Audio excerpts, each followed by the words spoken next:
Hello welcome back to ജന്നാസ് recipes. ഇന്നത്തെ വീഡിയോയിൽ അടിപൊളി ടേസ്റ്റിൽ ഒരു മസാല ഫിഷ് ഫ്രൈയുടെ റെസിപ്പി ആയിട്ടാണ് വന്നിട്ടുള്ളത്. ഇത് മാത്രം കൂട്ടിയിട്ട് നമുക്ക് ചോറ് കഴിക്കാൻ വേണ്ടിയിട്ട് പറ്റും. അപ്പോൾ നമുക്കിത് എങ്ങനെയാണ് ഉണ്ടാക്കുന്നതെന്ന് നോക്കാം.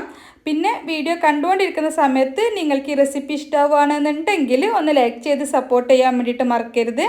അതുപോലെ തന്നെ ചാനൽ ആദ്യമായിട്ടാണ് കാണുന്നതെങ്കിൽ ചാനലൊന്ന് സബ്സ്ക്രൈബ് ചെയ്യാനും ഫോളോ ചെയ്യാനും കൂടി മറക്കരുത്. അപ്പോൾ ഈ മസാല ഫിഷ് ഫ്രൈ ഉണ്ടാക്കാനായിട്ട് ആദ്യം നമുക്ക് മീനിൽ ചെറിയൊരു മസാല തേച്ച് വെക്കണം.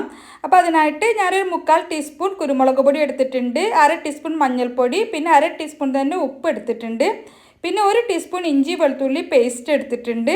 പിന്നെ ഇതിലേക്ക് ഒരു നാരങ്ങയുടെ പകുതി നാരങ്ങയുടെ നീര് ചേർത്തിട്ടുണ്ട്. പിന്നെ 1 ടീസ്പൂൺ വെളിച്ചെണ്ണ കൂടി ചേർത്തിട്ട് ആദ്യം ഈ മസാല കൈവച്ചൊന്ന് മിക്സാക്കി എടുക്കാം. കൈവച്ച് നന്നായിട്ടൊന്ന് മിക്സാക്കി എടുത്തതിന് ശേഷം നമുക്കിത് മീനിൽ തേച്ച് പിടിപ്പിക്കാം. അപ്പോൾ ഞാനിവിടെ എടുത്തിട്ടുള്ളത് ആവോലി മീനാണ്. ആവോലി 1/2 കിലോ ആവോലി, മീഡിയം സൈസിലുള്ള ആവോലി നന്നായിട്ട് ക്ലീൻ ചെയ്തിട്ട് വരഞ്ഞെടുത്തിട്ടുണ്ട്.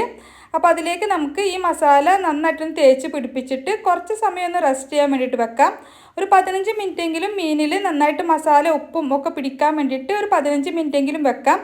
കൂടുതൽ സമയം ഉണ്ടെങ്കിൽ നമുക്കൊരു അരമണിക്കൂർ വരെയൊക്കെ വെക്കുകയാണെന്നുണ്ടെങ്കിൽ നല്ലതാണ്. മീനിൽ നന്നായിട്ട് മസാല പിടിച്ച് കിട്ടും. അപ്പം മീനിൽ നന്നായിട്ട് മസാല പിടിക്കുന്ന ആ സമയം കൊണ്ട് നമുക്ക് മിക്സി ജാറിലേക്ക് ഒരു സവാള കട്ട് ചെയ്തത്, പിന്നെ ഒരു വലിയ തക്കാളി കട്ട് ചെയ്തത്, എരിവിനായിട്ട് 2 പച്ചമുളക്, 1 ടീസ്പൂൺ മുഴുവൻ കുരുമുളക് ചേർത്തിട്ടുണ്ട്, പിന്നെ 1/2 ടീസ്പൂൺ മഞ്ഞൾപ്പൊടി ഈ സമയത്ത് വീണ്ടും ചേർക്കുന്നുണ്ട്, 2 തണ്ട് കറിവേപ്പില കൂടി ചേർക്കാം. ഇതെല്ലാം കൂടി നമുക്ക് ചെറിയ തരിതരിപ്പോട് കൂടിയിട്ട് നന്നായിട്ട് അരച്ചെടുക്കാം. ആവശ്യമെങ്കിൽ മാത്രം 1-2 ടേബിൾ സ്പൂൺ വെള്ളം ചേർത്താൽ മതി. അപ്പോൾ ഞാനിത് നന്നായിട്ടൊന്ന് അരച്ചെടുത്തിട്ട് മാറ്റി വെച്ചിട്ടുണ്ട്. ഇനി ഒരു പാൻ ചൂടാകുമ്പോൾ അതിലേക്ക് ഒരു 2-3 ടേബിൾ സ്പൂൺ വെളിച്ചെണ്ണയാണ് ഒഴിച്ചു കൊടുത്തിട്ടുള്ളത്. വെളിച്ചെണ്ണ തന്നെ ഒഴിക്കാൻ വേണ്ടി നോക്കുക.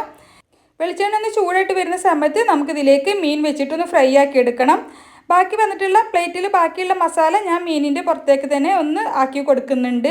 പിന്നെ നമുക്കിത് ഒരുപാട് ഫ്രൈ ആക്കണ്ട, ചെറിയ രീതിയിൽ ഒന്ന് വെന്ത് വരുന്ന രീതിയിൽ ഒന്ന് ഫ്രൈ ആക്കി എടുത്താൽ മതി. മൊരിഞ്ഞ് വരേണ്ട ആവശ്യമൊന്നുമില്ല. 2 സൈഡും ഒന്ന് ഷാലോ ഫ്രൈ ചെയ്തെടുക്കാം. അപ്പോൾ ഒരു ഭാഗം ചെറുതായിട്ടൊന്ന് ഫ്രൈ ആയി വരുന്ന സമയത്ത് ഞാനൊന്ന് മറിച്ചിട്ട് കൊടുക്കുന്നുണ്ട്. മീൻ 2 സൈഡും ഒരു ഹാഫ് ഫ്രൈ ആയി വന്നാൽ നമുക്കിത് പാനിൽ നിന്ന് മാറ്റി വെക്കാം. മീൻ നന്നായിട്ട് വെന്ത് വരണം, എന്നാലും ഒരുപാട് മൊരിഞ്ഞു പോവണ്ട, ആ രീതിയിൽ വേണം ഫ്രൈ ചെയ്തെടുക്കാൻ വേണ്ടിയിട്ട്.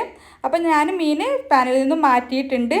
ഇനി നമുക്ക് ഇതേ പാനിലേക്ക് ബാക്കിയുള്ള വെളിച്ചെണ്ണയിലേക്ക് ഒരു 2 നുള്ള് മുഴുവൻ ഉലുവ ചേർത്ത് കൊടുക്കാം. പാനിൽ വെളിച്ചെണ്ണ കുറവാണെങ്കിൽ 1-2 ടേബിൾ സ്പൂൺ വെളിച്ചെണ്ണ ചേർത്ത് കൊടുക്കാം. ഞാനിപ്പോൾ വെളിച്ചെണ്ണ ആവശ്യത്തിനുള്ളത് കൊണ്ട് പിന്നെ ചേർത്തിട്ടില്ല. ഇതിലേക്ക് നമ്മൾ അരച്ച് വെച്ചിട്ടുള്ള ആ ഒരു മസാല, ഉള്ളിയും തക്കാളിയും എല്ലാം കൂടി അരച്ചെടുത്തത് നമുക്കിതിലേക്ക് ചേർത്തിട്ട് ജസ്റ്റ് ഒന്ന് മിക്സാക്കി എടുക്കാം. ഈ മസാലയിലേക്ക് ആവശ്യത്തിനുള്ള ഉപ്പ് നമുക്ക് ഈ സമയത്ത് ചേർത്ത് കൊടുക്കണം. നമ്മൾ മീനിൽ ആദ്യം ഉപ്പ് ചേർത്തിട്ടുണ്ട്. അപ്പോൾ ഈ സമയത്ത് ഉപ്പ് ചേർക്കുമ്പോൾ ശ്രദ്ധിച്ചിട്ട് വേണം ചേർക്കാനായിട്ട്. മസാലയിലുള്ള വെള്ളമൊക്കെ ഒന്ന് വറ്റി വരുന്ന സമയത്ത് നമുക്കിതിലേക്ക് നല്ല കട്ടിയുള്ള തേങ്ങാപ്പാൽ ഒരു 1/2 കപ്പാണ് ചേർത്തിട്ടുള്ളത്.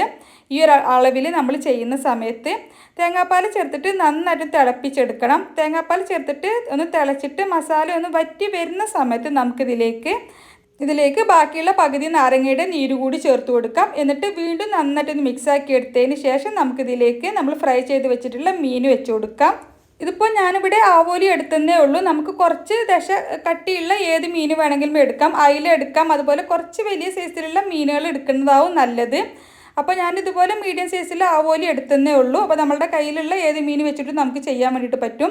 അപ്പോൾ മീൻ ഈ മസാലയിലേക്ക് വെച്ചിട്ട് മീനിൻ്റെ എല്ലാ ഭാഗത്തേക്കും മസാല പൊതിഞ്ഞിരിക്കുന്ന രീതിയിൽ ഒന്ന് ആക്കി കൊടുക്കാം നമുക്ക് ഈ സ്പാച്ചുല വെച്ചിട്ട്.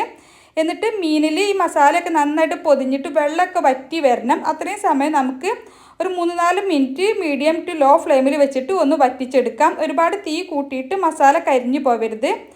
അപ്പോൾ മസാലയൊക്കെ ഒന്ന് വറ്റി വരുന്ന സമയത്ത് നമുക്ക് മീൻ ഒന്നുകൂടി ഒന്ന് മറിച്ചിട്ട് കൊടുക്കാം. എന്നിട്ട് 2 സൈഡിലും മസാലയൊക്കെ ഒന്ന് പൊതിഞ്ഞിരിക്കുന്ന രീതിയിൽ ഒന്ന് ആയി കിട്ടുന്നത് വരെ നമുക്ക് പാനിൽ തന്നെ വെക്കാം.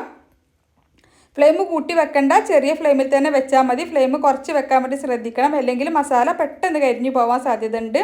മസാലയിലുള്ള വെള്ളത്തിൻ്റെ അംശമൊക്കെ പോയിട്ട് നന്നായിട്ട് വറ്റിയിട്ട് എണ്ണ തെളിഞ്ഞ് വരുന്ന സമയത്ത് നമുക്ക് ഫ്ലെയിം ഓഫ് ചെയ്യാം. എന്നിട്ട് നമുക്കിത് സെർവ് ചെയ്യാം. അപ്പോൾ നമുക്കിത് ചൂട് ചോറിൻ്റെ കൂടെ കഴിക്കാൻ അടിപൊളി ടേസ്റ്റി ആയിട്ടുള്ളൊരു ഫിഷ് മസാലയാണ്. അപ്പോൾ ഞാൻ മീനിൽ ബാക്കിയുള്ള മസാല ആദ്യം പ്ലേറ്റിലൊന്ന് അടിയിലൊന്ന് നമ്മൾ സ്പ്രെഡ് ചെയ്ത് കൊടുത്തതിന് ശേഷം അതിന് മുകളിലേക്കാണ് മീൻ വെച്ച് കൊടുക്കുന്നത്. ബാക്കിയുള്ള മസാല മീനിൻ്റെ പുറത്തേക്ക് ആക്കി കൊടുക്കുന്നുണ്ട്. ഇനി നമുക്ക് ഗാർണിഷിങ്ങിനായിട്ട് നമ്മുടെ ഇഷ്ടം പോലെ ഗാർണിഷ് ചെയ്യാം. ഞാൻ കുറച്ച് സവാള ചെറുതായിട്ട് കട്ട് ചെയ്തത് വെച്ചിട്ട് ഒന്ന് ഗാർണിഷ് ചെയ്യുന്നുണ്ട്. അതൊക്കെ നമ്മുടെ ഇഷ്ടം പോലെ ചെയ്താൽ മതി. അപ്പോൾ നമുക്ക് ചൂട് ചോറിൻ്റെ കൂടെ ഇത് മാത്രം കൂട്ടിയിട്ട് ചോറ് കഴിക്കാൻ വേണ്ടിയിട്ട് പറ്റും. അതുപോലെ നമുക്ക് നീർദോശയുടെ കൂടെ പത്തിരിയുടെ കൂടെ ഒക്കെ കഴിക്കാൻ അടിപൊളിയാണ്. ഉൾഭാഗം നല്ല സോഫ്റ്റ് ആയിട്ട് നന്നായിട്ട് ഉപ്പും എരിവും എല്ലാം പിടിച്ചിട്ട് നല്ല സോഫ്റ്റ് ആയിട്ടുള്ള ഒരു ഫിഷ് ഫ്രൈ മസാലയാണ്. അപ്പോൾ ഇതുവരെ ഇതുപോലെ ട്രൈ ചെയ്ത് നോക്കിയിട്ടില്ലെങ്കിൽ തീർച്ചയായിട്ടും ട്രൈ ചെയ്ത് നോക്കുക. എന്നിട്ട് നിങ്ങളുടെ അഭിപ്രായം കമൻ്റായിട്ട് അറിയിക്കുക. നിങ്ങൾക്ക് ഈ റെസിപ്പി ഇഷ്ടമായെങ്കിൽ തീർച്ചയായിട്ടും ഒന്ന് ലൈക്ക് ചെയ്ത് സപ്പോർട്ട് ചെയ്യാൻ വേണ്ടിയിട്ട് മറക്കരുത്. അതുപോലെ തന്നെ ചാനൽ ഇതുവരെ സബ്സ്ക്രൈബ് ചെയ്യാതെയാണ് വീഡിയോ കണ്ടതെങ്കിൽ ചാനലൊന്ന് സബ്സ്ക്രൈബ് ചെയ്യാനും ഫോളോ ചെയ്യാനും കൂടി മറക്കരുത്. അപ്പോൾ ഇൻഷാ അല്ലാഹ് മറ്റൊരു അടിപൊളി റെസിപ്പിയുമായിട്ട് നമുക്ക് വീണ്ടും കാണാം. Thank you for watching.